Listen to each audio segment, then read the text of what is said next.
well, in the Berlage context, Lea-Catherine needs no introduction. She is currently, besides her post as lecturer in architectural studies at Manchester, as part of the Manchester Architecture Research Group at the University of Manchester, always a handful to say. She she is a visiting guest tutor here at the Berlage for teaching a history theory seminar entitled Space, Television, and Architecture, Freudian slip there. It's it's a pleasure to have her here to present her long-term research on architecture exhibitions in the postmodern era. Her work focuses on the history of architecture exhibitions, the history and theory of postmodern architecture, and more broadly, the relationship between media and architecture since the 1970s. She is the author of Exhibiting the Postmodern, the 1980 Venice Architecture Biennale, which is basically the first, scholarly research of that very important exhibition, which not only emerged a discussion of postmodernism, but also was the first full-fledged architecture biennale in its own right. And she recently published this book entitled Biennales Triennales, Conversations on the Geography of Itinerant Display. And she's also edited with Bloomsbury-mediated messages, periodicals, exhibitions, and the shaping of postmodern architecture. At any rate, it's a pleasure to have you give this evening's lecture and to contribute in this way. The lecture is entitled Architecture Exhibitions in the Postmodern Era, 1968 to 2019. As with all of our public lectures that have been affiliated with the masterclass, this is simultaneously in parallel to Barry Bergdahl's historical research on his forthcoming book on the history of exhibiting architecture. So we leave the screen to you, Lea. Thank you again for your good citizenship and providing us with the lecture. Thanks. Always a pleasure. Thank you, Salomon. Thank you, Ludo, and also Barry, of course, for inviting me to take part in a very exciting masterclass. I think the students are very lucky. Is the sound okay, or should I put the... Perfect. Yeah, so I think you're very lucky, and I'm very much looking forward to see the results of this masterclass. So as Salomon said, the title of my lecture tonight is Architecture Exhibitions in the Postmodern Era, 1968 to 2019. So what characterizes the architecture exhibition in the so-called postmodern era is a question I worked for a number of years, as Salomon has just mentioned, first with the research into the origins of the Venice Architecture Biennial, and then with a more collective endeavor editing the book Mediated Messages with my colleague Véronique Patéou, and looking into different case studies from exhibitions organized at the Institute of Architecture and Urban Studies in the 70s and 80s to the 1979 MoMA Transformations in Modern Architecture, or the 1984 DAM Revision Der Modern exhibition. And finally, more recently, in 2019, I published a series of conversations, and this is an inquiry into the role of biennials and triennials in the contemporary architecture landscape. So less of a historical work and more of a, questioning the current conditions, so to speak. So now, today, I will try to stitch all this together. Let's see. So, as you have seen in the past week, I'm sure, architecture exhibition did not start in the late 1960s or 1970s. Yet, although exhibitions have, as demonstrated by Barry Bergdahl, been very important since the 18th century, creating an audience by engaging a professional and non-professional public, And despite the fact that practices of display have been as clearly demonstrated by scholars like Beatrice Colomina or Jean-Louis Cohen that you heard this weekend, instrumental to the development of modern architecture, I was interested to understand how, after 1968, a year often seen as a moment of seismic social and political change across the globe, the practice of exhibiting shifted and demultiplied. In order to answer this question, so the question of what characterizes the postmodern exhibition, architecture exhibition, I will take you through first a very chronological account, bringing us from Milan to Venice and back, with some little exception also outside of these two cities, in order to understand how architecture made its slow entrance at the Venice Architecture Biennale between 1968 and 1980. Following that, I will jump into the present, expanding on the space, format, and content of one of today's most specific form of display, the architecture biennials and triennials.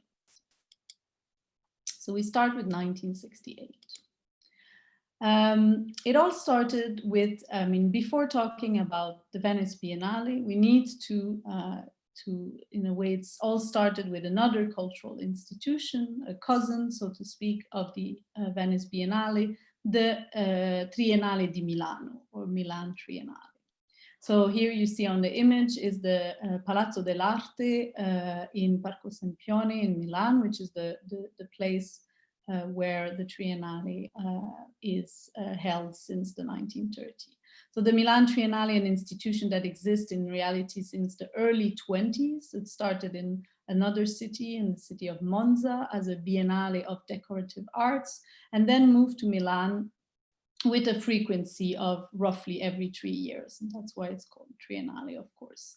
So in the 1940s and 60s, or from the 1940s to 60s, let's say, the Triennale was really the reference in terms of great exhibitions of design, architecture, and urban planning. So I'm going a little bit backward from 1968. In 1964, the 1964 edition of the Triennale, for which Vittorio Gregotti and Umberto Eco chosen the unconventional theme of leisure or free time, the complete title in Italian was Tempo Libero, and its links with the world of architecture, the arts, technology, and production had sparked a series of critique. The public deploring the overly abstract and uncommunicative aspect of the exhibition. Following that, there was a series of debates, one in particular in 1965, on the attitudes that the Triennale should adopt in response to the paradoxical question of how to exhibit architecture. The debate was opposing the members of an old guard to those of a new one, particularly two voices that have polarized the Italian architectural scene, Aldo Rossi, here on the left, and Giancarlo Decarlo on the right. The debate was between, on the one hand, a realistic attitude, or the awareness of architecture as an autonomous language made of form extracted from reality. So that was the position of Rossi, who wanted to use instruments specific to the architectural discipline, so the plan, the drawings, the model, etc., in order to communicate the project. So Rossi was an advocate of the disciplinary autonomy. On the other side, a more theoretical position, close to the ideas of Team 10, which perceived architecture as a conceptual grid called to put order in human activities by establishing systems of relationship and needs by means of facilities. Decarlo was an advocate of the multidisciplinary spatial approach. So these were the two approaches. There was, in particular, this meeting in 1965, for which I also found transcript, etc., while doing my PhD.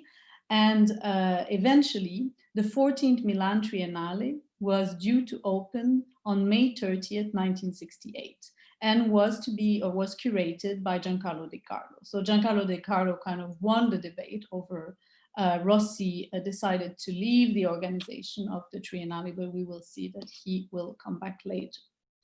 So titled Il Grande Numero, or the large number, in reference to the anxiety linked to the loss of individuality with the birth of, or linked to the birth of globalization. So problems of the modern society in relations to modes of productions, rapid urbanization, collective mobility and communication, as well as the organization of the territory, were at the center of this exhibition. The exhibition, which of course you will understand have adopted the sort of multidisciplinary approach prone by Decarlo, wanted to respond to an increasingly deep social and cultural crisis by representing not only the optimism of the economic boom and post-war consumer society, but also the concern of the individual lost in a nascent globalization. But as you may know, this is a very famous story. On the day of the opening, the Triennale was taken over by demonstrators. Giancarlo Decarlo, very courageously in this also very famous, by now very famous photograph, went to have a brief exchange with the demonstrator to try to understand what, you know, they were demanding or what they were demonstrating for. Following this conversation, Decarlo asked the president of the Triennale to open the doors to the crowd. Once student and artist entered the palace, the Palazzo dell'Arte, they formed an assembly and began to occupy the exhibition, forcing it to close its door. So this is the image of the student inside the exhibition. So the demonstration was not a direct criticism of the exhibition, but rather a protest against the bourgeois society, which was kind of underlying these cultural institutions.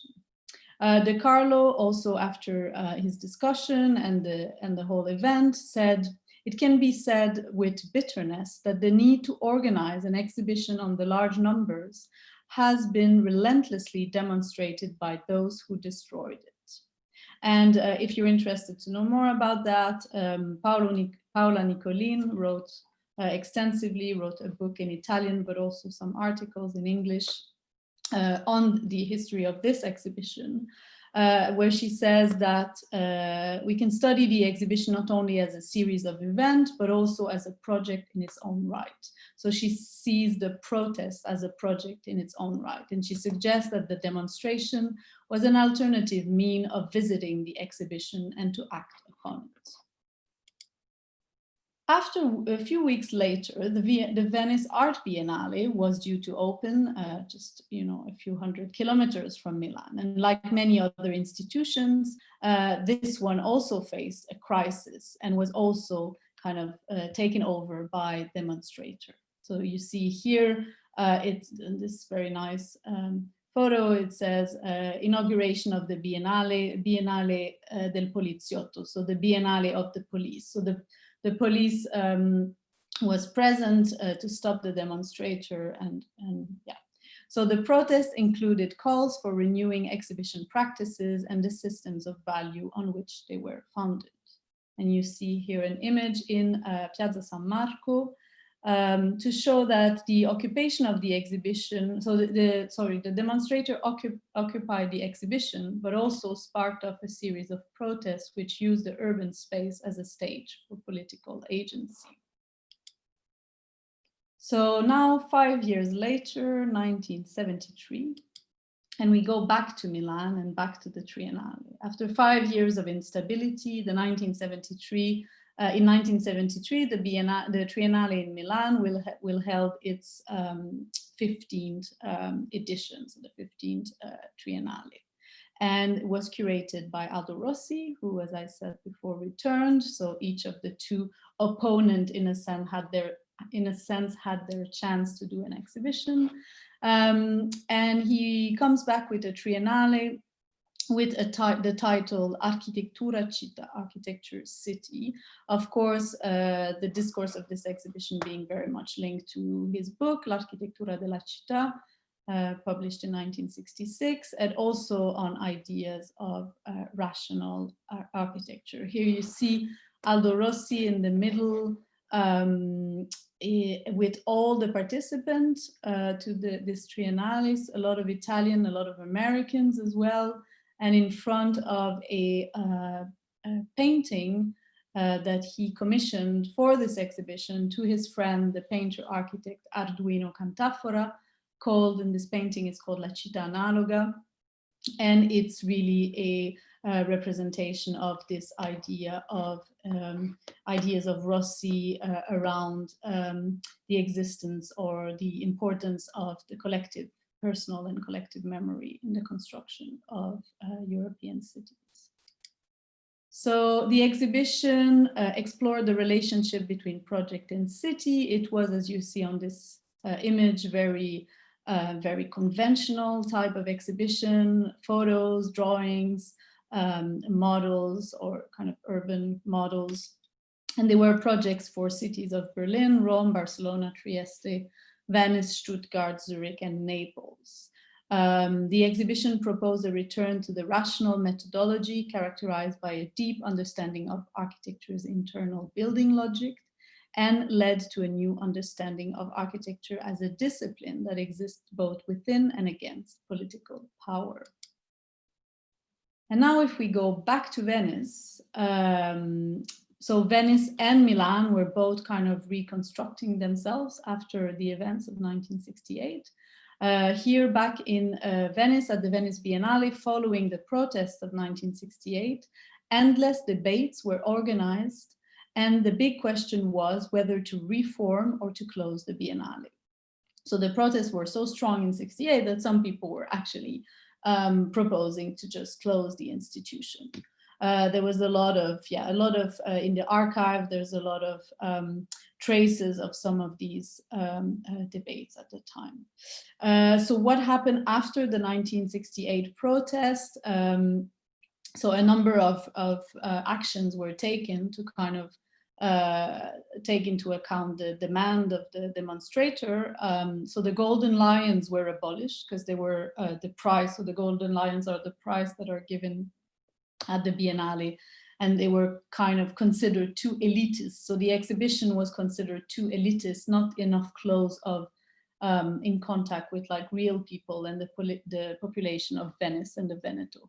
So they abolished the Golden Lion, but only until 1986. The film festival, or Mostra del Cinema, was also suspended until 1980. The art biennial took place in 70 and 72, but with very small events. So it was not until really 1976 that there would be another like big art biennale.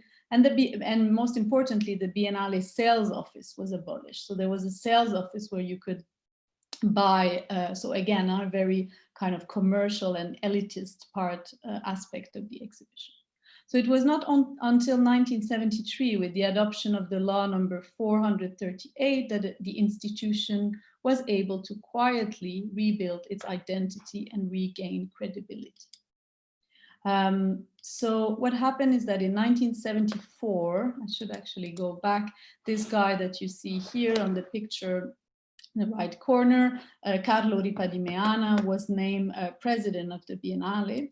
And of this new Biennale or Biennale Anno Zero, they call it. So Biennale Year Zero. So they really wanted to relaunch the institution from the ground. And one of the new thing was to appoint director for the different section or sector of the Biennale.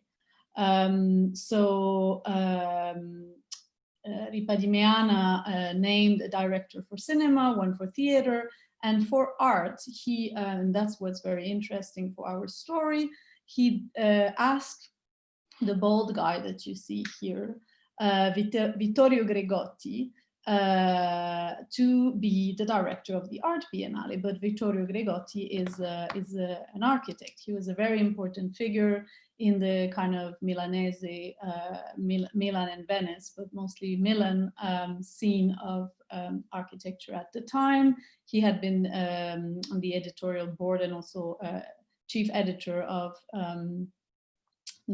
just on the editorial, also chief editor of the magazine Casa Bella Continuità, that I'm sure you know, very important Italian magazine. And he was also very close to the art world. And that's why that's why Ripa di Meana asked him, also for a sort of personal reason, because at the time Ripa di Meana was very close to Gaia Aulenti, who was also close to Gregotti, and so asked Gaia Aulenti for advice on who to name for the being director of the Art Biennale. So Vittorio Gregotti was obviously very honored by this proposition, but hesitated a little bit and said that he would only accept under two conditions. So the first one was that the exhibition be organized around a central theme, one central idea that would kind of glue together the whole biennial, because it wasn't like this before. The other was obviously to integrate architecture, and that the Biennale become a Biennale of art and architecture. So he slowly starts to work with the Biennale in 1975.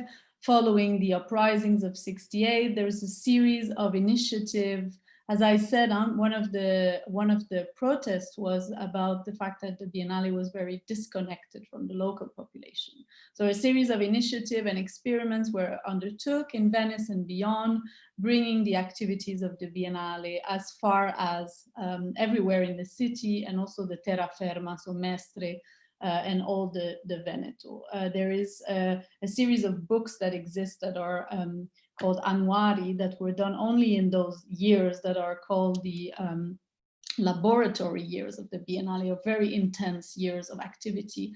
And at the time they did a series of annuari where basically they recorded, those books are like archives. So basically in those books are recorded every single activity, every single meeting, every single article. So you kind of have everything. So by flipping through these books, you see that there was a lot of small events basically organized between the big exhibition. So another smaller initiative was an exhibition that you see the catalog here, Proposte per il Mulino Stucchi, that Gregotti organized as a sort of first initiative of this art and architecture overlap, where basically the Mulino Stucchi is a mill on the Giudecca in front of the Zattere in Venice that was built in the late 19th century, but was closed or inoccupied since 1955. And there was a kind of, some people wanted to save the building. So Gregotti decides to organize this exhibition, asking 30 teams of artists and architects, but mostly, if you see the name here on the catalog, it's mostly artists. There was John Haydock and also Sites, Sculpture in the Environment, but most of the others were artists, to make some proposition or some exploration about what to do with the Mulino Stucchi.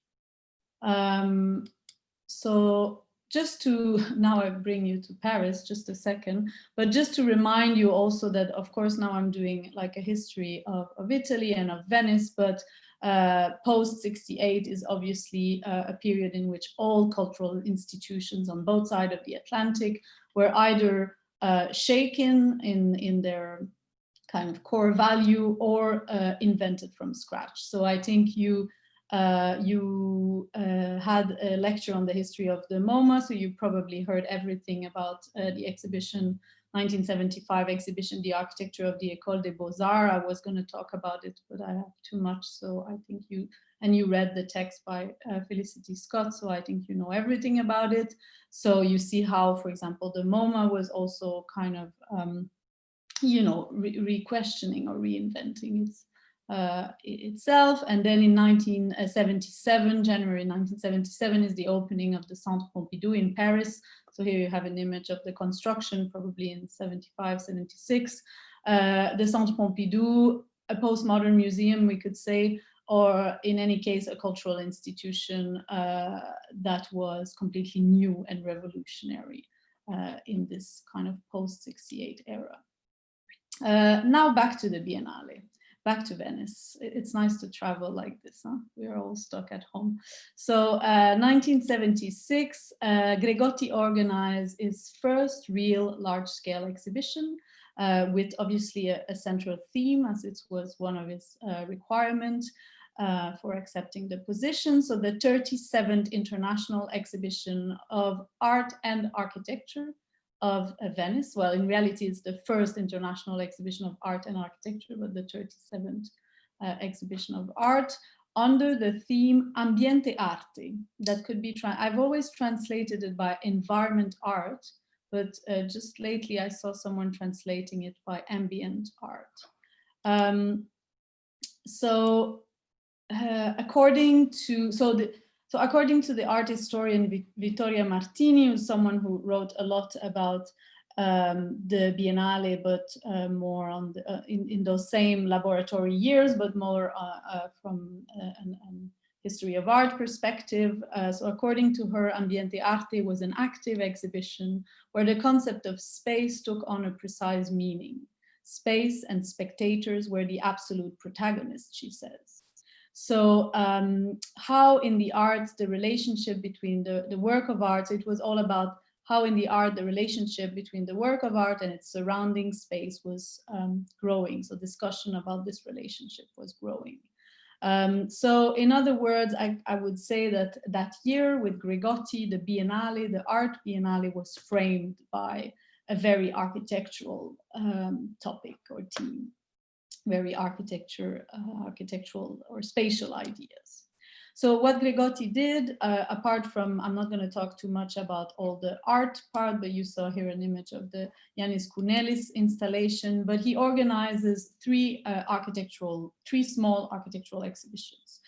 Two are mostly historical, so maybe not so interesting for our purpose here, so I'm not going to say much about them, but one was about rationalism in Italy during fascism, that's the image you see here, and the other one was about the history of the Wehrbund, and they were organized in disused churches and so on. The third one, which is the one that is really interesting in terms of the postmodern exhibition or what happens later, is an exhibition that I argued is or marked the prehistory of the Architecture Biennale, and there is a big debate about, you might have read in the text you've read, there's a big kind of debate between whether this 1976 is the first Venice Architecture Biennale or whether it's the 1980.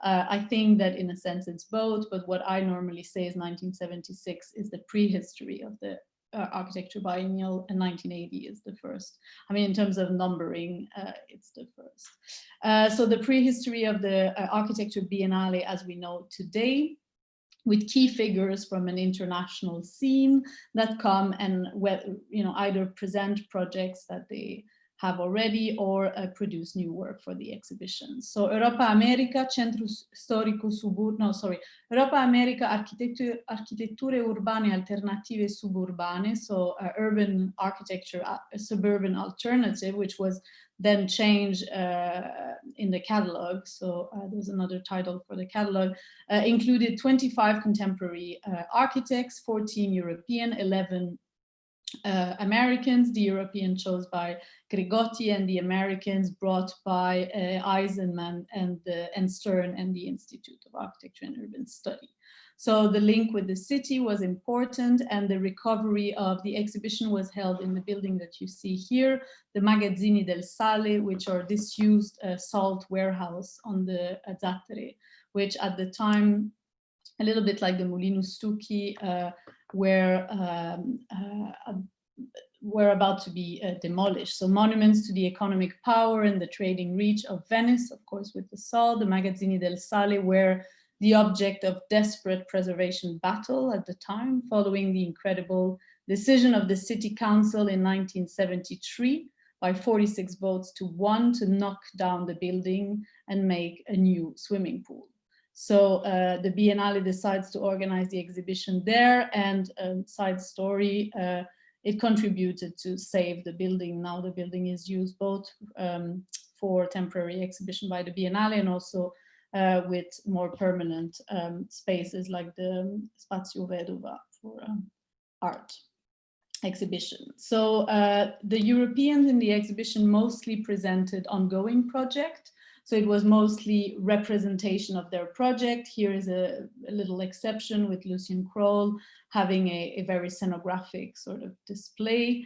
But mostly it was the opportunity to present projects, but also for the, it's another image, for the Americans, it was really an opportunity to present or to experiment with theoretical speculations. So they really made an effort to kind of craft new projects or produce new work for the exhibition. So here is a good example with Raymond Abrams' display called Seven Gates to Eden, and he made drawings and models just for the exhibition. So a sort of poetical formal exercise and a metaphor or declination of the archaic house. And a little exception also in the group of European, Aldo Rossi produced in the context of this exhibition with his assistant at the ETH, the second iteration of the Città Analoga, a collage that you maybe know, it's very famous, mostly made of photocopies from books from the ETH, and also trying to offer a second, after the one by Cantafora, a sort of second interpretation of this idea of analogy in the city. And the work is now, or the original collage, because there were four prints made with the collage, the original collage is now owned by now in the collection of the Centre Pompidou in Paris. So the exhibition was really the occasion of the creation of new work, in a sense, a new, we could say, research. It was also the occasion of a debate, as the Biennale also redefines itself, the institution, as an institution, architects were also searching, of course, in 1976, searching for an identity that could follow the failure of the modern movement and its project. So here you see a mixed bag of sort of people who will follow the postmodern trend after Venturi's, etc., and also members of the Team 10. Or yeah, so there was a 2 days debate at the Lido in occasion of the inauguration of the Biennale, something that would be impossible to do today, like to put 25 eminent architects in a room for 2 days and make them debate on the future of architecture. So another little trip from Venice will go shortly to Rome with 1978, because I think that this exhibition is also very important to mention to understand what happened later at the 1980 Venice Biennale. So 1978 is the occasion of the exhibition Roma Interrotta in Rome. So there was at the time also a need to rethink the city. So you see that there's a lot of exhibition about the city, about how to rethink the city sort of after modern urban planning. And in this case, how to rethink the city as a palimpsest. So as an object that is constructed over time, over a series of deconstruction and reconstruction, while keeping a history of the ancient traces of Rome. So the idea that the organizers of this exhibition, Graciela Lonardi Buontempo, had was to give this plan that you may know, the Nuova Pianta di Roma by Giovanni Battista Noli from 18th century, which was printed in 12 parts because of printing limitation, and to give each of the 12 parts to one architect, one of the, again, upcoming contemporary architect, and to ask them to redesign this part of Rome. The collage of everything, as you see here, becoming a sort of cadavre exquis or exquisite corpse, because no one knew who was next to them and what they were doing. So rethinking the city of Rome, and also, most importantly, producing a series of drawings. The exhibition was organized by an art collector. So ultimately, she wanted architects, to produce drawings that she could keep in her collection after. And so on top of this, this part of the pianta, the nuova pianta, they had to produce a series of drawings which varied in number, size, and technique. I'm not going to show you those today, but it's like an amazing collection of drawings from the time. They were exhibited again in a disused proto-industrial space, the Mercati Traianei in Rome. And so this exhibition was highly speculative, and again produce research, so to speak, produce drawing, and took a critical stance towards a fundamental change that the urban fabric of Rome had undertook in the 19th and 20th century as the consequences of real estate development, fascism, and the modernization of Rome. So here you see how the exhibition was also very kind of staged with a big fan brought from cinema studio, a big blue fabric. You see here better on the drawing by Franco Raggi, who was the exhibition designer, a big kind of satin, blue satin cloth, and the pianta exhibited here in this cube in the center with a red carpet and fake marble, etc., with the names of the architect in golden letter. So the exhibition, like other at the time, was prompting the figure of the architect as an artist and intellectual, fostering the exchange between architects from Europe and America. Obviously, exchange at the time is not that they weren't happening without exhibition, or they weren't happening before. Obviously, you can think of the Siam, etc., but obviously occasion for meeting or for communication were not as they are today. So these exhibitions were really places for encounter and exchange. And Roma Interrotta was also a theater for ideological struggle between architects, different vision of the city, different visions of architecture. Each architect was responsible for a single piece of the puzzle, as I said, without any preparatory group effort or consultation. And if the collective dimension of the endeavor, if there was a collective dimension, the figure of the architect as a superhero, artist, and intellectual was also starting to emerge at precisely that time. So the so-called Starchitect. So another shot of how, I mean, you see that it's very low-key, sort of very low-key exhibition, but each of the architects had a little room. So those were the shops in the mercati, in the market. And so yeah, so you will see that a lot of these ideas, although the form of the 1980 exhibition is very different, you can see the connection. And Paolo Portoghesi, that you see here in the center of this very beautiful photo here with the catalog in his hand and the map in the background. So he was obviously at the center of this exhibition. He was one of the 12 architects. And he would, just a year later start to work on his Biennale. So of course, some ideas have emerged from there. So 1979, we go back to Venice again. And here he is again, the Paolo Portoghesi, who looks like a cinema star.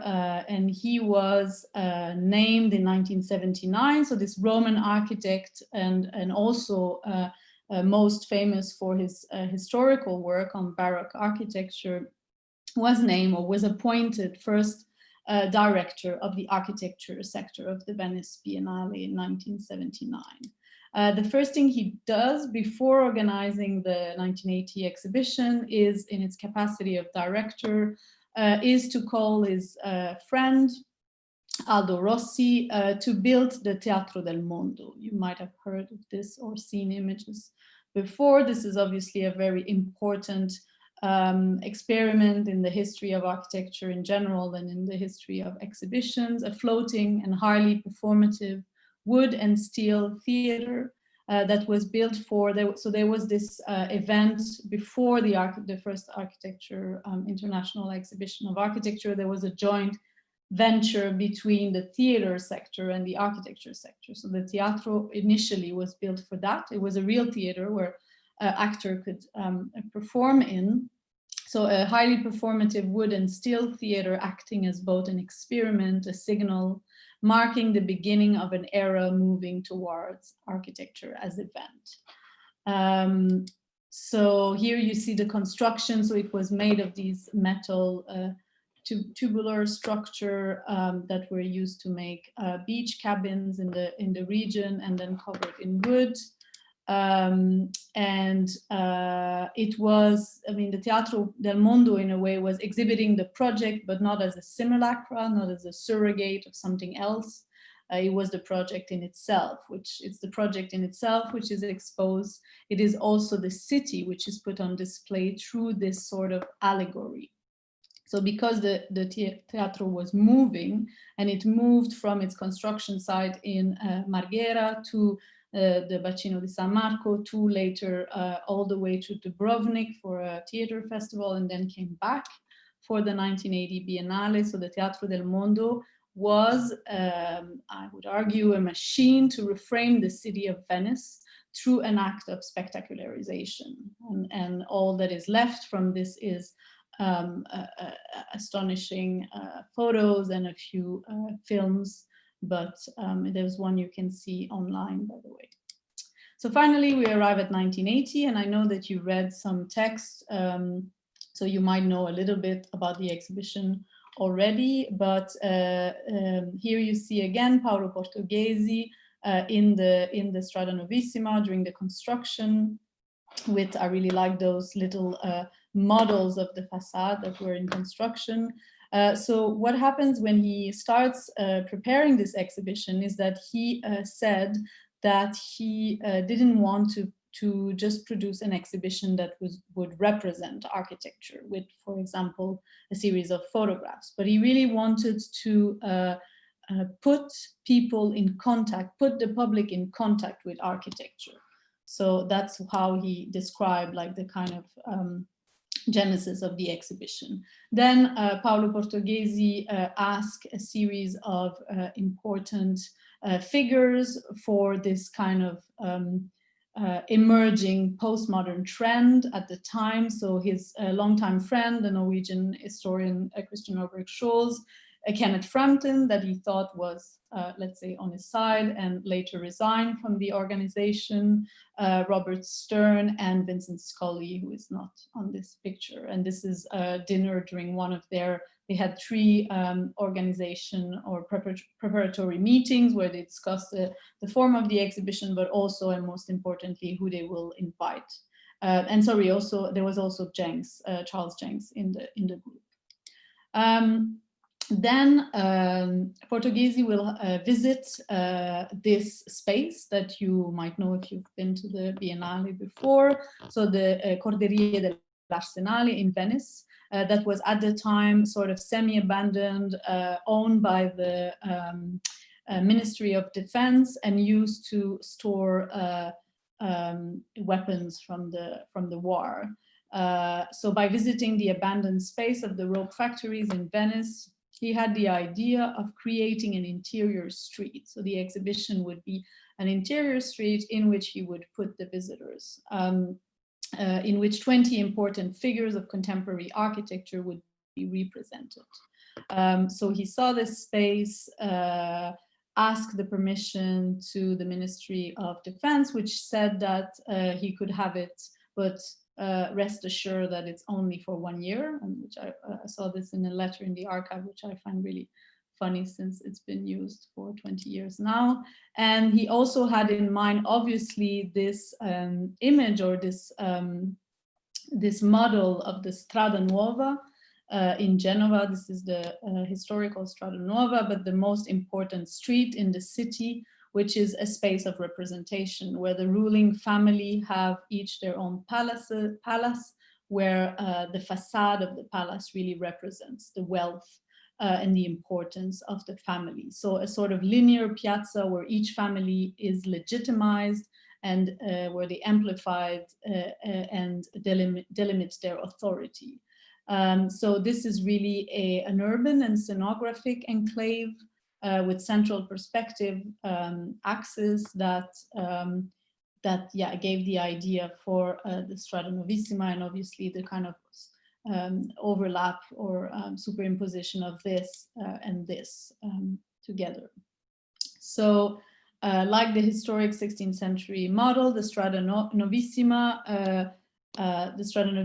gives the facade, one facade to each architect, and here is a preparatory sketch that I also found in archive, where the proportions are a little bit exaggerated, but that really gives you this idea that they had for the exhibition with the visitors in the street and in contact with architecture.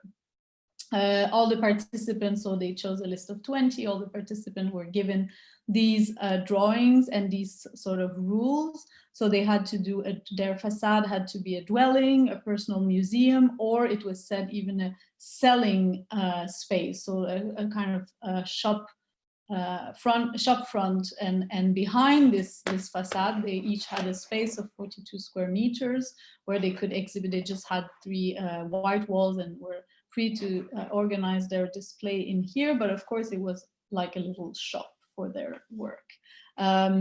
So here you have the reconstruction of the street, so the 20 name, I'm not going to read them out loud, but the 20 exhibitors, 10 on each side, with the critic exhibition at the end, a little introduction with the precursor, and on the mezzanine, a series of 55 younger or less important figures. So the first international architecture exhibition of the Venice Biennale opened on the 27th of July, 1980, with the title, The Presence of the Past. Did not include the word postmodern. Obviously, that was a strategy. This exhibition will be remembered as a unique curatorial gesture.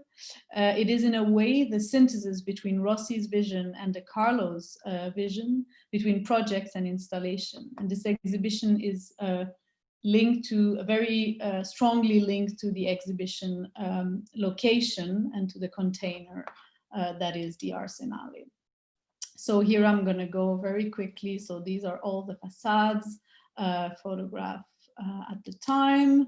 The facade by Venturi and Denise Brown, who were a little bit the kind of fathers of postmodernism on the street. Again, painting of the of the mother's house for the facade by Hans Hollein, which did a sort of play on the idea of the column, not respecting the rules of the exhibition that said you couldn't use the column of the Arsenale, but of course the best is always the one that doesn't respect the rules. Massimo Scolari, who did a kind of trompe-l'oeil facade in 3D.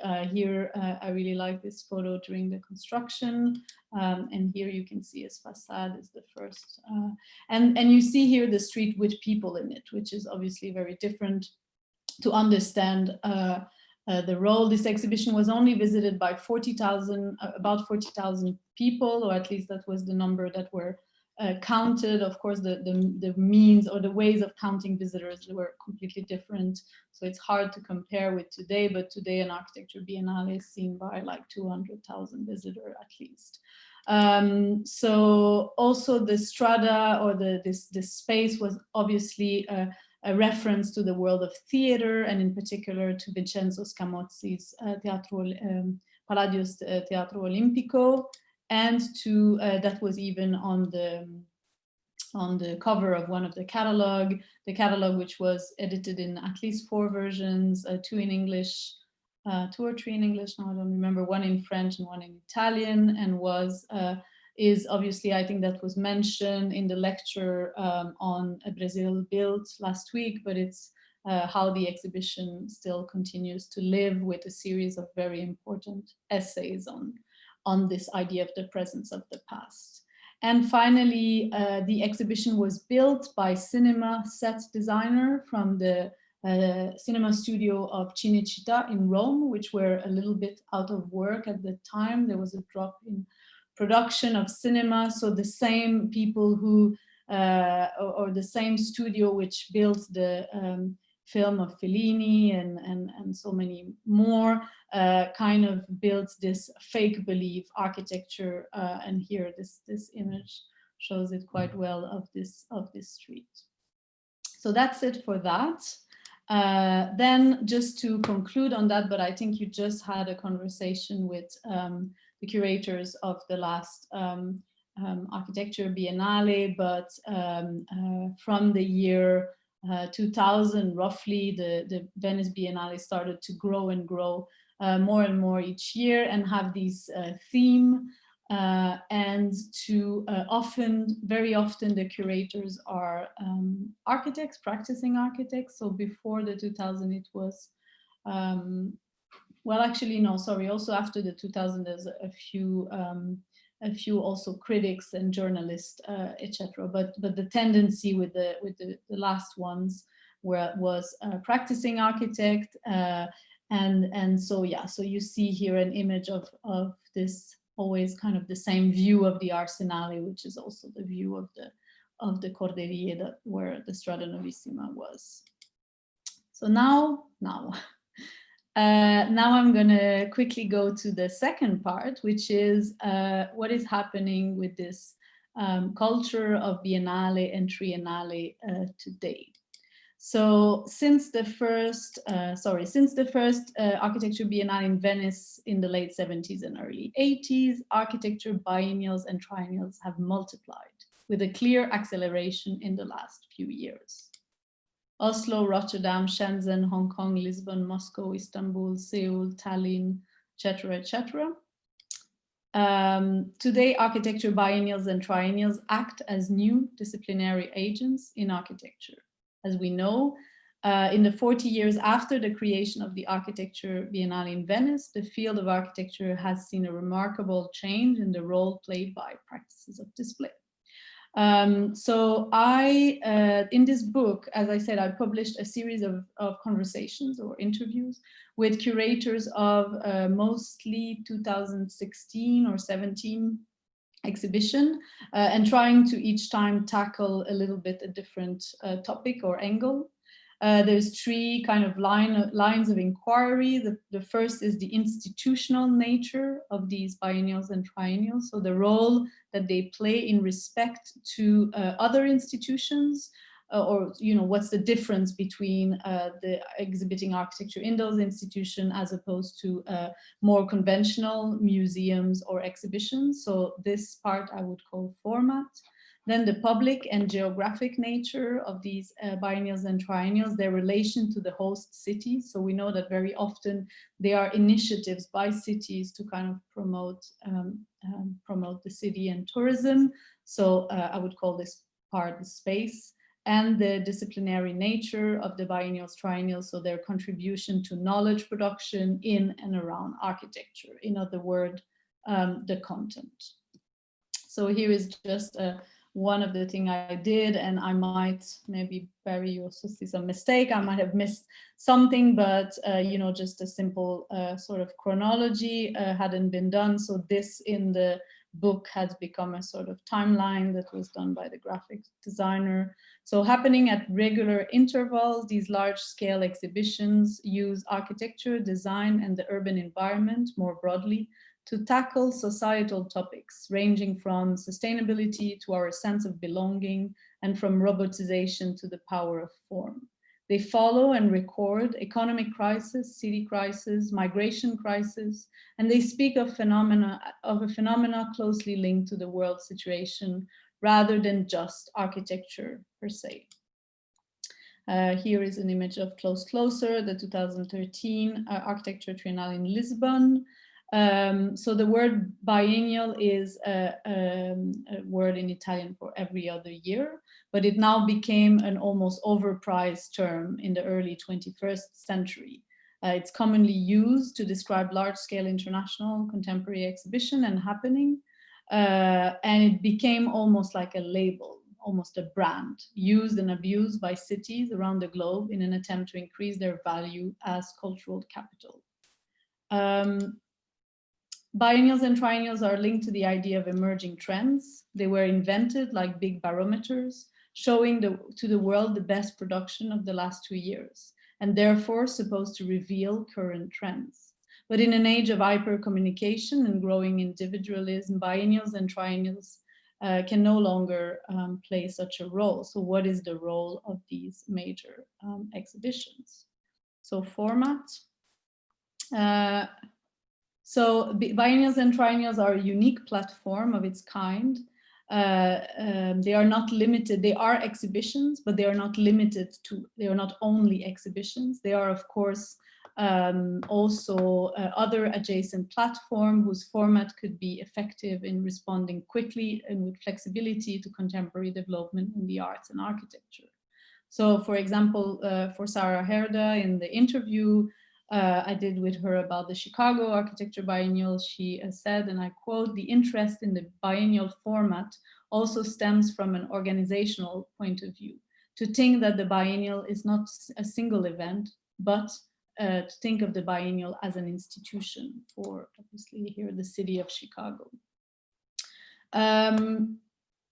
I'll go a bit quickly on this. The biennials and triennials are not limited to the gallery space or even to the city space. They developed in the parallel space of the catalog, the design, the identity, the communication in general, and also, of course, in the space of images in Instagram, Facebook, Twitter. And this is why in the book we decided to, there's no illustration with the conversation, there is only a series of Instagram image at the end, which was a little exercise to see, we search for a different keyword or hashtag and to see how these exhibitions really circulated in the social media. So space, biennials and triennials expand in the urban territory. They reshape the network of cultural spaces and institutions. They often contribute directly to the reappropriation, as I showed in the historical part, of obsolete spaces in the city, capitalizing on a phenomenon related to the Bilbao effect. It aims to advance urban marketing by establishing architectural circuits in cities in an attempt to do something also for local businesses. The Biennale in Venice, for example, is now the occasion to put the magnificent space of the Arsenale on display, and every year there's more space used. So not just for the eyes of the Venetian public, but also to the international visitors. In contact between the exhibition of the Biennale in the architecture of the Laguna goes beyond the Arsenale as it grows bigger and bigger every year. Using a plethora of disused spaces, palazzi, churches around Venice, literally interweaving the exhibition with the city fabric. Another example is in Lisbon, the restoration of, this is the headquarters of the Lisbon Triennale. As Andre Tavares told me in the interview, and I quote, "It was agreed that the Triennale could occupy a municipal building, a 2,000 square meter former high school that was falling apart. If they could secure its maintenance and ultimately, if we could secure its maintenance and ultimately the renovation of the building, the Triennale could have it." So that meant building a new roof, repairing the water leak, renovating the facade, etc. "It was a great move," says Tavares, "because it gave the institution a new mission. Instead of aiming for a 3-year program and spending 2 years operating in slow motion, the institution also started to work on the renovation of the palace and became more solid." Sometimes biennials and triennials, through performative intervention, can be real catalyst for the city's renewal. They create a new image for the city. The case of Manifesta 12 in Palermo, although it's not technically an architecture biennial, but it was organized by architect, which was the occasion of a very serious research on and into the city, has been cited over and over. The project was the city itself, says Ippolito Pestellini in the interview. He explains how this particular successful imbrication between the city and the exhibition, not because, he says, we had a number of interventions in the city, but because the city was really the script for the whole manifesta, and more specifically, what the city represents today in the context of global phenomena. It was difficult, he says, to register where the exhibition stopped and where the city started. And obviously there's an enormous role played by the performative aspect of exhibition making here and the image, because this particular performance by Matilda Castagni was only recorded in those images. And another example, the project in the same manifesta by Rotor. I'm almost finished. I think it's 5 minutes more. Another example of the reactivation of magnificent disused building and structures in the city took place in Chicago at the Chicago Architecture Biennial. The first really architecture biennial in America, created in 2015 as an example in which politicians were strongly engaged in cultural policies. So the event gave a new life to the Chicago Cultural Center, this building that you see here, a historic building created just like the Biennale in 1987 and located in downtown, just in the Loop. So Sarah Herda, again in the conversation, says, from the start, we had the idea that the city was the site, that the cultural center was the hub or the main node in a network, but that we really wanted it to be integrated into the city. So when they are strongly anchored in city, the biennials and triennials activate the notion of civic responsibility, while the architect becomes a social and political, architecture becomes a social and political instrument. So here you see a pavilion that was also built for the 2015 Chicago Biennial. And finally, the third aspect, content. With the proliferation of biennials and triennials, art and design exhibition, we have also witnessed the emergence of new forms of actor, or a new form of actor, the architecture and design curator. Using strong theme, these curators not only exhibit existing architectural or urban projects, but often commission architects, researchers, or even artists to think about specific theme and produce new work beyond the communication of architectural projects or the identification of architectural questions and challenges. Biennials and triennials can sometimes generate new projects. Today, many biennials and triennials of architecture launch open international calls in the hope of promoting emerging curators and, most importantly, advancing innovative ideas. So now that you will all become experts of exhibition, maybe you can participate in the next call for curator. So these calls have in recent years put forward the idea of the exhibition as a project and as a research. The exhibition as an epistemological tool which allows the limit of architecture to be extended far into the social, the anthropological, the political.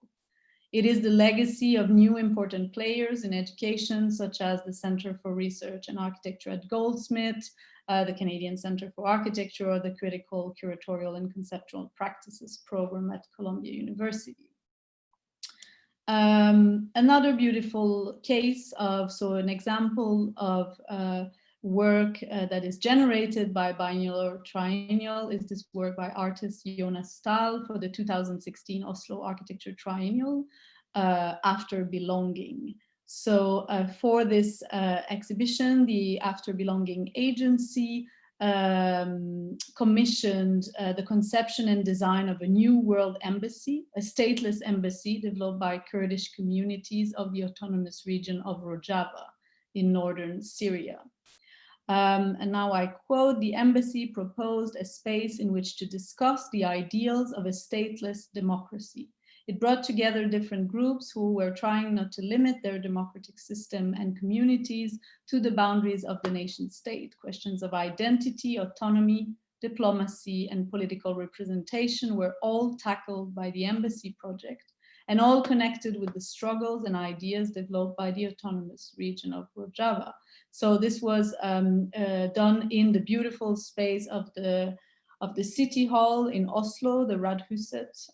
So it was very strong as a gesture in a way, a very strong curatorial statement by After Belonging agency. It was also reframing the space, not just the space of the city hall, but also the space of the Kurdish community within the Norwegian society. So artist Jonas Stahl proposed a poetic superimposition of spaces and discourse, powers and discipline. And very last example, a little bit similar in a way, Eurotopie at the 2018 Biennale by Trom Nouvelle, which in the Belgian pavilion produced this kind of political space for post-nation Europe. So they say that it's a pavilion, a sanctuary, a place, but in the end it was a platform, creating a platform for discussions and debate to happen, both organized but also sort of informally. So to conclude, undoubtedly on the rise, although relatively new players in the international landscape of cultural events, the biennials and triennials of architecture and design always define their limits, while testing their points of frictions and possible productive encounters with local communities and assessing their potential impact on society.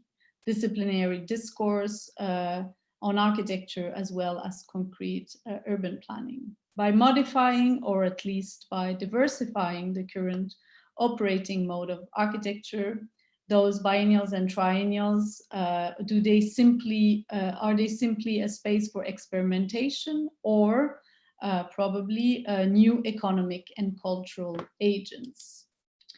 If we go back to our initial question, what characterizes the architecture exhibition in the postmodern era?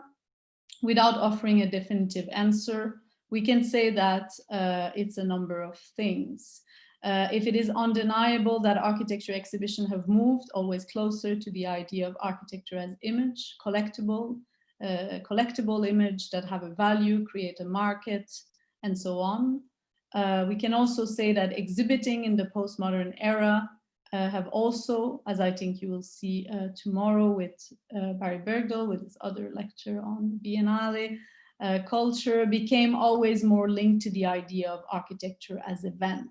We can also say that architecture has also transformed along with our way to conceive and consume exhibitions.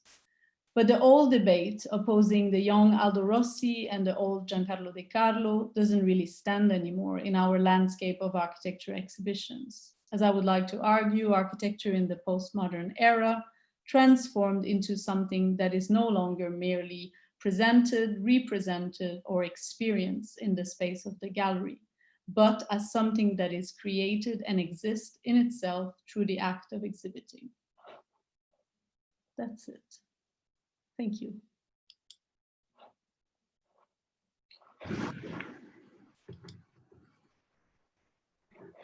Thank you very much, Lea. I hope you're not all sleeping after this long day. Shall we open up for some questions? Mary, would you like to take the lead, or somebody else? Or Felipe, you have a question?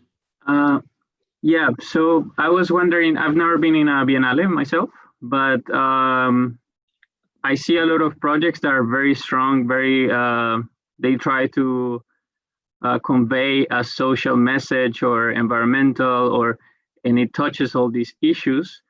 But do you think for maybe almost like the artistic nature of these exhibitions, do you think the normal, or like I don't know, the average Joe, or the, non-architect or non-artist savvy would get all these messages? What would a normal person take from this? And I see the kid taking pictures of these codes and everything, and I think you also try to produce an experience for them, but I think they sometimes you don't get the message when it's overcomplicated, maybe. Yeah, that's a very good question. It's kind of I want to say it's a problem that is as old as biennials are, as we saw with the example of what happens in Venice in the 70s and how they were very actively trying to engage local population. I think it's extremely difficult. I think that not a lot, I mean, in a sense, you would say that, you would want to say that it's easier to involve the general public when you talk about topics like after belonging, or topics that are not strictly architectural, when you obviously use tools that are not just the tools that architects can read, but yet it is very difficult. And I've seen one of the example I've seen closely was Oslo, because I lived there for 4 years and I was working in the school and also in connection with the Triennale, and I could see that even the student of architecture were sometimes not that involved with the exhibition in a small city where, I mean, not so much is happening, and I think most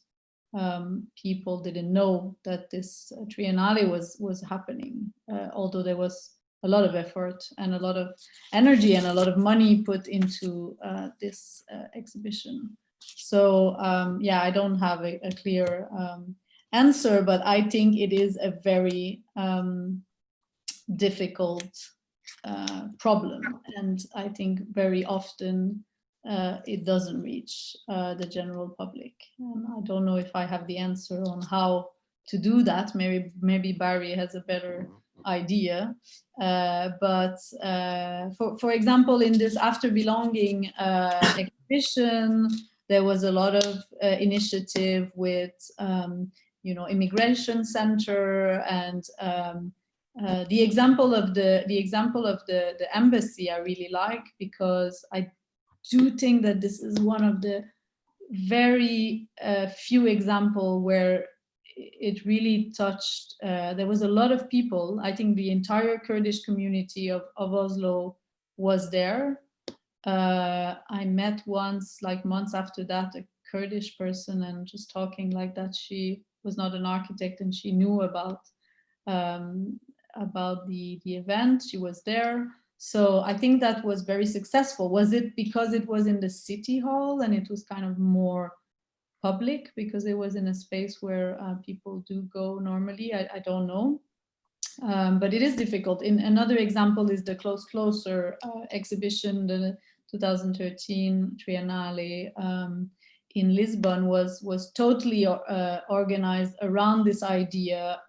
Almost all the events were organized in public spaces. You saw this big Frida Escobedo disc, and it was really about creating kind of stage and on-stage public event and really engaging the local community. And I think they struggled with it there as well. I mean, so yeah, I don't know if Barry wants to add something maybe. I have a different question, so I'm a little bit afraid to steer the question in a different direction. Mm-hmm. Tomorrow morning will be interesting because I'm much more skeptical and critical of biennials than I think you have been this afternoon. You're much more optimistic about them. I am critical as well. I mean, I think I am critical as well, and we have to see how this situation now maybe. Yeah, that's very interesting. But let me ask you a historical question, and then maybe you can give us your thoughts sort of on this year. And obviously it's a global shock, and the Venice Biennale in architecture is a very minor event compared to what we're all dealing with in sequestering. Yeah. But what does it mean? Does seem to throw the whole thing into question, not simply for this year, but even the whole last now 40-year history of the rise of the Architectural Biennale. But my question is, in what you've been able to present today, you focused on the Courterie. And I wonder if you can tell us, oh, sorry, here's my cat wanting to join the seminar. Hi, say hi. Mine, I locked down outside, so she's not gonna come. So wanting to know the role of the national pavilions. Is that already there in 1980, or is that grafted? No. So what? No, the 1980. What is interesting, also, I didn't have time to say that, but in 1980 there's both an art exhibition, an art biennale, and an architecture biennale that overlap. I don't know exactly the date. I think the art biennale opens prior and lasts maybe longer, but there's definitely an overlap. So at the time the Arsenale was, so the art biennale was only in the Giardini. And the architecture biennale was only in the Arsenale, and there's an overlap, which means that they were also hoping to capitalize on the public of the art biennale, I guess, because the architecture biennial was unknown, it was just starting, and the pavilion starts, I think it's 1991, if I'm correct. But it's definitely not, for at least the first 3 or 4 architecture biennial is not in the Giardini.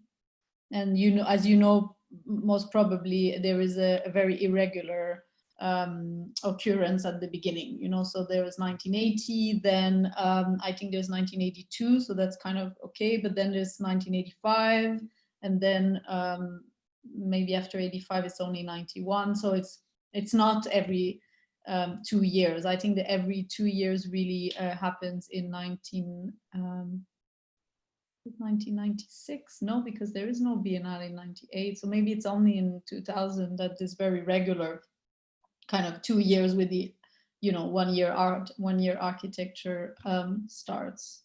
So no, there was no pavilion. A completely different question, but it does have to do with the world of real space. Maybe even the free space concept of the biennial that this past year or 2 years ago that we were just discussing with Grafton. Has there ever been protests in the city of Venice about the fact that the only public park in Venice, which is the Giardini, which is created by Napoleon as a public park,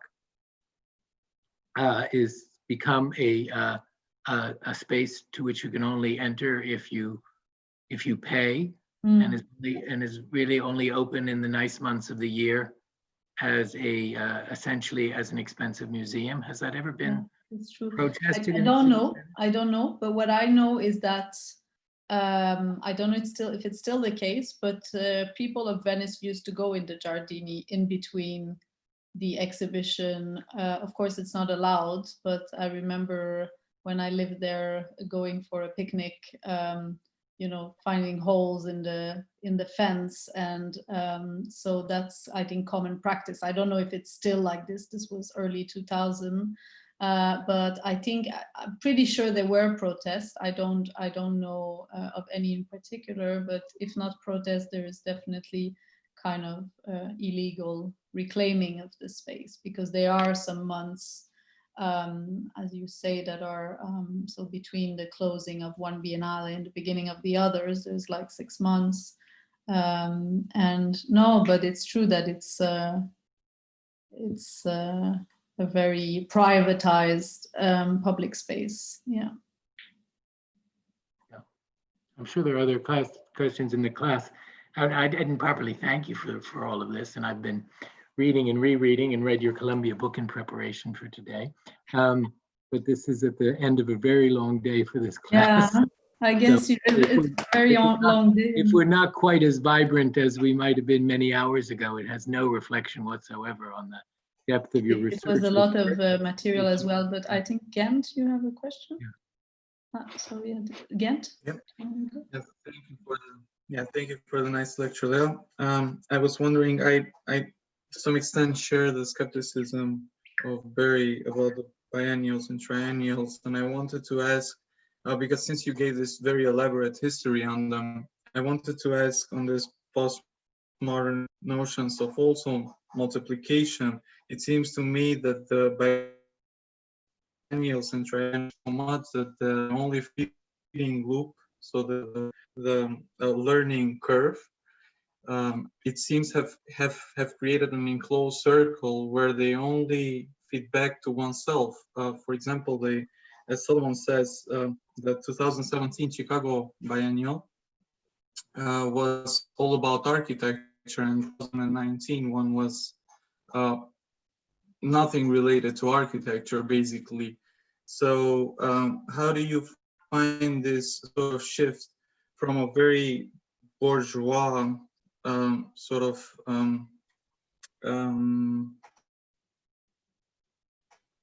manuals, practically also informed very much the profession, to something that has become so public that it doesn't feed back to the profession, but it has created a show in itself?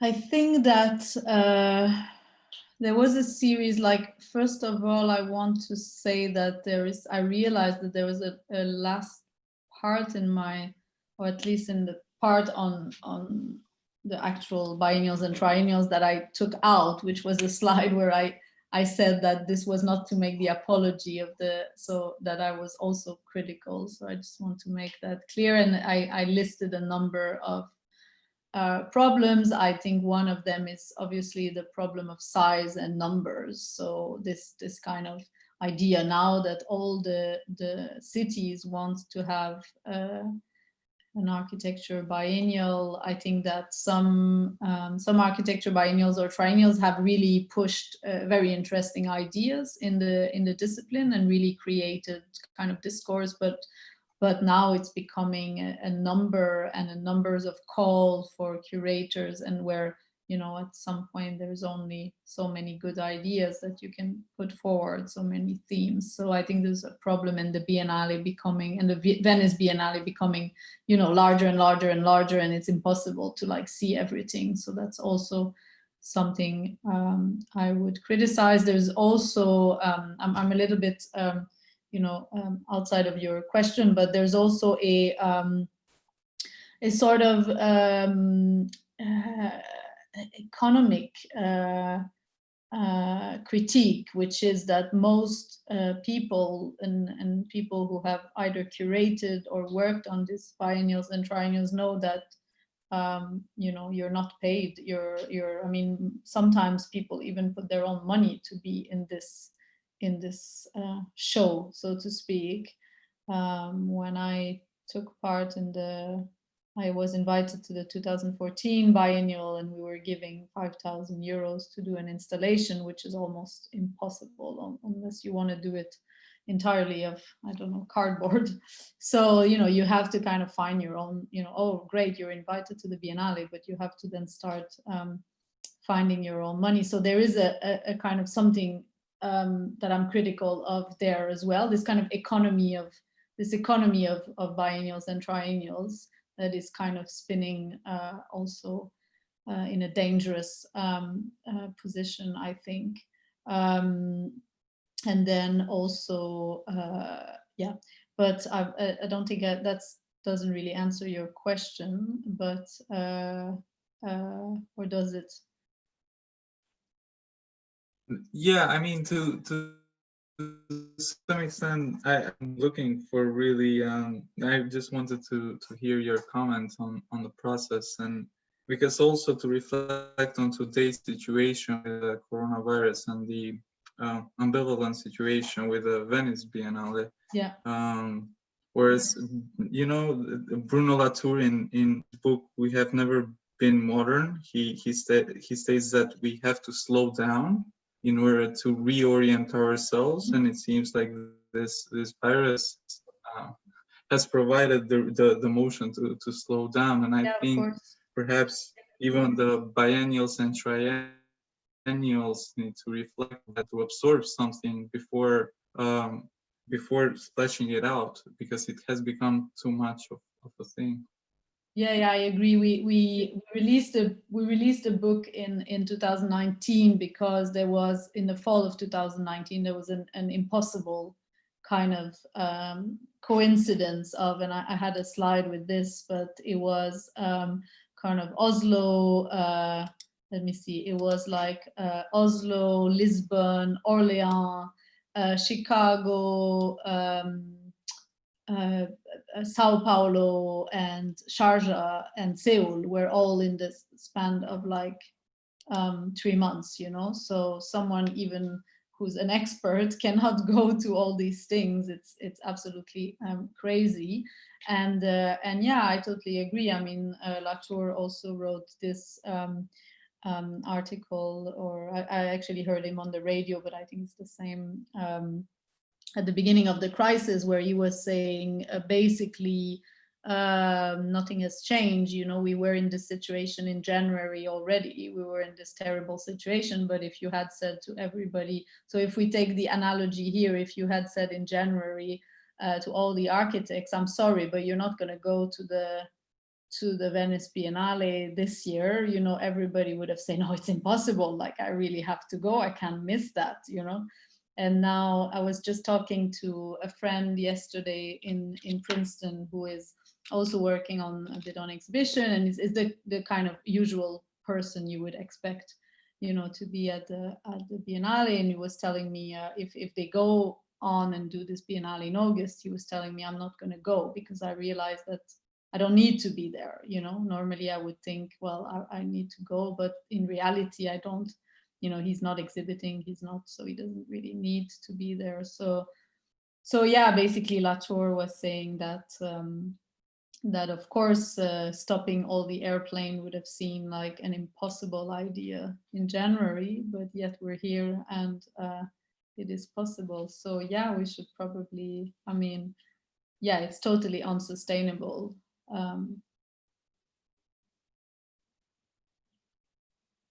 There was another, Theodora, you had a question? Yes, I actually, I wanted to begin with this idea of the Biennale not happening or happening in August as well. And also continuing with what Jen said. So if we have every 2 years or every 3 years something new to say. So I think you covered both. Ah, okay. Have you, I don't know, is any of you have been to any of these events and been particularly interested in? Huh? I went to the Colfas one. Okay. Yeah. Maybe I have a follow-up question on what Theodora just says about mentioning Koolhaas, because I think this is where it becomes problematic, where the figure of the curator actually coincides with the figure of the person that is put on display. So I think what is interesting in quite a lot of these examples that we have been discussing with Barry is that the curator as a kind of distinct profession, which is often trained as a historian, is kind of it's a different figure than the object of display, which is increasingly maybe even the body of the architect himself. So I think in that sense, what are your thoughts on that? Maybe even going back further than only 1980, but even more into the past. Well, what is interesting is that, I mean, of course, Paolo Borghese is, you could say, he is a practicing architect. He's also an historian. But there was a period at the Biennale where, so it was Borghese, then it was Rossi. But then after that, there was a period in which the Biennale were organized by, as I mentioned, you know, critics or journalists or curators. And then when Paolo Baratta arrived in the late 90s, he's been there. He's just going now, being replaced. But I don't know exactly. He started in 98 and finished now with a period. There was a period a few years where he wasn't president, but he's been president for a very long time, and he favors you know, star architects. So he asked, you know, practicing architects who sometimes have never done exhibition before, and it's like you give them the biggest exhibition in the world to curate. And I'm sure every curator, I don't know if Barry would agree with that, but you know, it's a specific profession, or it's a specific task. So yeah, there's a case at the same time now, and that's what I was trying to say in the talk. There's also a professionalization, like it happened in the arts. I mean, it's just as usual a few years later. But there is a professionalization of the curator through a series of programs, including, like, I know that CCCP is not only a program to produce, you know, architecture curators, but that's one of the branches, and it's one of the results. Like, a few of their alumni become curators. So there is more and more these kind of course to become an architecture curator. But yeah, it's a good question if an architect, or if a practicing architect is a good curator or not. Yeah, wanted to say something else. Lea. Yeah, there's this kind of very, obviously trend of curating, right? And I remember once I remember Barry in a conference a few years ago. I don't remember where it was, where I came. It was breakfast, and I came late, and then you said, I will curate you a breakfast. You know, so this kind of idea now that everything is curating, right? So I think there's a professionalization, but also there's an aspect to be critical of there as well, in a sense. Lea. Yes. Yeah, thank you for this overview of and the history of the Venice Biennale, how it developed. And I was wondering, yeah, you referred also to the Columbia program on curation, but one of the trends I think is striking in the last couple of years, I myself am part of it too, is how academia and universities have become part of this circus or network of platforms, network of exchanges. How should we view this interrelationship of growing together of research institutions, knowledge institutions, with these public events and manifestations? Yeah, because as you know, I'm sure, and as I'm learning more and more, there is a big trend into knowledge, what the so-called knowledge transfer, right, in research. So now if you do a funding application, small, big, or large, you have to have knowledge transfer. And obviously exhibition for us, especially because we are, you know, architect, we are visual, I think that's something that immediately comes to mind. You know, you do a funding application and you say, oh, I'm gonna do an exhibition, you know, on this and this topic. So I think it's definitely. And also the other thing is that because of this economy of biennials and triennials, which is, I don't know if something we should encourage, or I think the institutional position often gives you the possibility, because, or at least if I speak of my experience when I was at the Venice Biennale, if I wasn't working in the School of Architecture in Oslo at the time, which is very generous and were very supportive, I would have never been able to do this installation because they help with funding. So someone who's not attached to like a research institution, it's much more difficult to find the means to finance this kind of circus. Yeah, but it's also, isn't it also related to, it's not just that economy, I think it's also related to the competition between universities, I think. The competition over rankings, the competition between global cities, the rise of the creative class phenomenon. Somehow this is the biennales in particular, and how cities use biennales. This is something that comes really together as a new sort of ecology, you say today. Yeah, or even, I mean, it's not a biennials, but if we take example of your position, right? You are kind of in between the academia and not, it means you're not a curator, it's not a curator job, but you have this, I don't know how long this position have existed, but I would assume not very long, this kind of having one leg in the Jaap Bakema Center and one leg in the TU Delft, or one leg in the New Institute and one leg in the, so that's a kind of position that, and also there's another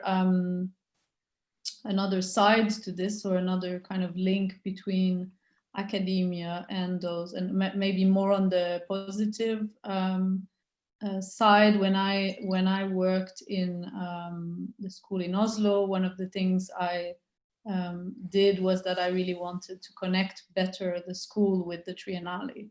Because as I just said, I realized that no one was going to this Triennale, not even the architecture student, who were literally 10 minutes walking from, you know, I would talk to my student. I mean, maybe not some of them would go, but some of them didn't even know there was an architecture Triennale. So I proposed to the school to have a program, an education, a series of lecture, but also a workshop, the academy, where we did like a big workshop with students from all over the world, but also students from Oslo, in connection with the exhibition, and also important point with the opening of the exhibition. I kind of wanted the opening to be populated by all the students from all over the world, and it was great. I think it's sorry. Let me intervene because Barry needs to go to a meeting, but I think this is an interesting conversation. And tomorrow, Barry's historical lecture will be on the history of biennales, triennales, and other perspectives. As we said, maybe there's an opportunity to continue the conversation in the discussion. Am I allowed to join? Oh, sure, you're allowed. You know, you're a Berlage tutor, so maybe there's a way to kind of continue. Yeah, let's do that. It's kind of late. Yeah. Yeah. Where do you need to go? Yeah, Barry? I mean, maybe in Vienna or in So where do I need to go? Paris? I need to go to Manhattan. Without moving my body, I need to go to Manhattan. I feel just to mention kind of one line that I always discuss with the students, and maybe we can discuss it also tomorrow or at another moment. I mean, there is this increased pressure, almost I feel like a kind of peer pressure to participate in these sorts of things. And it's, you know, I always say the point, do you want to make culture or do you want to participate in the dominant culture, right? And so, I mean, I think for me, I find this whole circulation of biennales, triennales, and things very problematic, because in a certain sense, it's not actually about, in terms of knowledge production, I don't know if it's about making new knowledge. It tends, I think, to be more about participating in the circle and the discussion, unlike basically thinking, unlike those other moments which we heard about tonight in your lecture, where there was really a kind of an ideological and scholarly urgency to push a series of societal questions. And I think some of these things, the kind of let's say the depletion of the star architect has, well, let's say the star architect depleted, and then the rise of this kind of culture happens simultaneously. And I think it's really important that we start to also think outside of those paradigms and not just participate in them for the sake of a kind of circulation. That we should be making new forms of cultural production instead of maybe just circulating within existing ones. I mean, I think that's, as educators most especially, I think that is what our role is to find new ways and things like that. But anyways, I just feel the need to sort of say that. Yeah, but you know, in the 70s, when there was one event every 2 years, I think it was easier to really tackle the ideological debate of the time and have a real discussion. No, of course, but maybe this kind of maybe this moment now of COVID-19 and the kind of let's say the long pause that this will bring in, maybe this will also help us to rethink these modes of operation in another way, to maybe do something a little bit more meaningful. And please don't get me wrong, I'm not saying that all these things are meaningless, but I think, you know, there's such a kind of time and space has been expanded and has been compressed that we just accelerate. And now thankfully we have again a moment to maybe expand a little bit and to carefully consider what we do. But anyways, something to pick up at another moment for sure. But just thank you so much for doing this. We will, well, hopefully we will see you tomorrow. Yeah, what time is it tomorrow?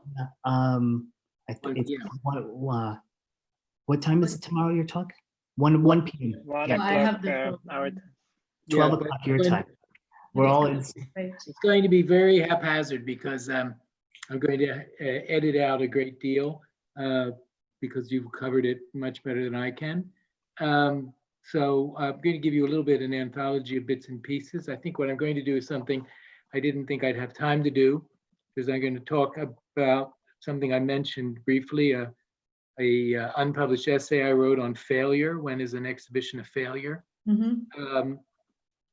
So I'm going to bring a little bit of that, and then I'm going to talk about this, putting the biennial thing in relationship to neoliberalism and the rise of the experience economy. Mm-hmm. And so but it'll be a little bit scattered because I'm going to extract the Venetian and Milan elements that Lea-Catherine. Although it's sometimes good to repeat things. Huh? Yeah. But so one thing that could be good to discuss tomorrow is also this idea of event or experience economy or event economy, because of course, you know, there's as I said in the conclusion, one of the things is that we are going more and more towards architecture as event, but it's also something that isn't new, right? Because the Exposition Internationale or the fairs that you also lectured on were also big events. So I think that's something that would be interesting to debate, like how much this is a postmodern thing or not, you know, whether it's new or not. Which I think is also a good point with this longer historical perspective that I've been trying to offer you, admittedly piecemeal. I think tomorrow's discussion can also be an invitation to everybody to try to ask those types of questions. What are continuities? What are real breaks? Central art historical question all the time, what is periodization? Good, well, we will resume tomorrow because I have to go off to a meeting of the board of the Center for Architecture, of which I'm the president, another event space and exhibition staging place, trying to figure out what we're going to do about the fact that the request for proposals that we launched for an exhibition on the model of rising currents has had to be put in suspense. And what are we going to do about that? This is an exhibition that has the title, ironically enough, Still Together. So that's what I'm off to do. But with this group of 18 icons on the screen, we will all reconnoiter tomorrow morning for the last time I'm going to, or to my tomorrow morning, the last time I'm going to get up early in order to lecture to you in this format, in this particular masterclass. But thank you so much for that. Also for the little white book, which I brought out for my sequestered reading and devoured, so that's very useful. I also love the format of a book that has note paper worked into it, very good. So great to see you, and thank you. I'll see everybody in the class tomorrow, right after lunchtime. See you tomorrow. Thank you. Bye. Thank you. Bye-bye. Thank you.